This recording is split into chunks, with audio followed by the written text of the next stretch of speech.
ನಮಸ್ತೆ ವೀಕ್ಷಕರೇ, ಪಬ್ಲಿಕ್ ಪಾಯಿಂಟ್ಗೆ ಸ್ವಾಗತ. ನಿಡಗುಂದಿ ಕೆನಾಲ್ಗೆ ಜಾರಿ ಬಿದ್ದು ವ್ಯಕ್ತಿ ನಾಪತ್ತೆ, ಅಗ್ನಿಶಾಮಕ ಸಿಬ್ಬಂದಿಯಿಂದ ಶೋಧ ಕಾರ್ಯ. ನಿಡಗುಂದಿ ಕೆನಾಲ್ನಲ್ಲಿ ಸ್ನಾನಕ್ಕೆ ತೆರಳಿದ್ದ ಕಾಸಿನಕುಂಟಿ ಗ್ರಾಮದ ಮುದಿಯಪ್ಪ ಚಲವಾದಿ ಎಂಬುವರು ಕಾಲು ಜಾರಿ ನೀರಿಗೆ ಬಿದ್ದಿದ್ದು ನಾಪತ್ತೆಯಾಗಿರುವ ಘಟನೆ ಸೋಮವಾರ ಮುಂಜಾನೆ ನಡೆದಿದೆ. ಮುದಿಯಪ್ಪ ಅವರು ತಲೆಗೆ ಕರಿ ಬಣ್ಣ ಹಚ್ಚಿಕೊಂಡು ಸ್ನಾನ ಮಾಡಲು ಕೆನಾಲ್ಗೆ ತೆರಳಿದ್ದ ವೇಳೆ ಆಯತಪ್ಪಿ ನೀರಿಗೆ ಬಿದ್ದಿದ್ದಾರೆ ಎನ್ನಲಾಗಿದೆ.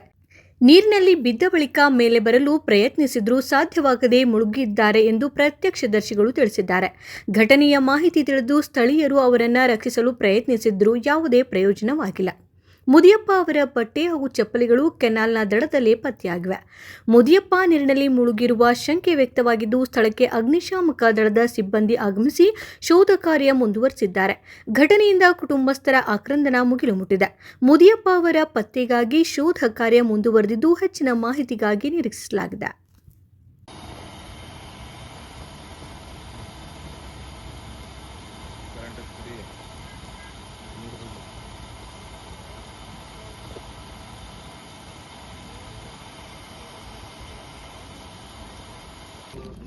ಈಗ ಅದೆಲ್ಲ ಹೇಳಿದೆ. ಈಗ ಅಲ್ಲಿ ಜನ್ಮ ಹತ್ತಿರ ಸಿಗಿ ಮುಖದಲ್ಲಿ ಅದು ಹಾಕಿ ಸೆಳಗಿ ಈ ಕಡೆ ಬಂದ್ಬಿಟ್ಟು ಅವನು ಅಲ್ಲಿ ಮಟ್ಟ ಕೈ ಮಾಡ್ಕೊತ ಹೋಗ್ಯಾನ. ಅಲ್ಲಿ ಯಾರೋ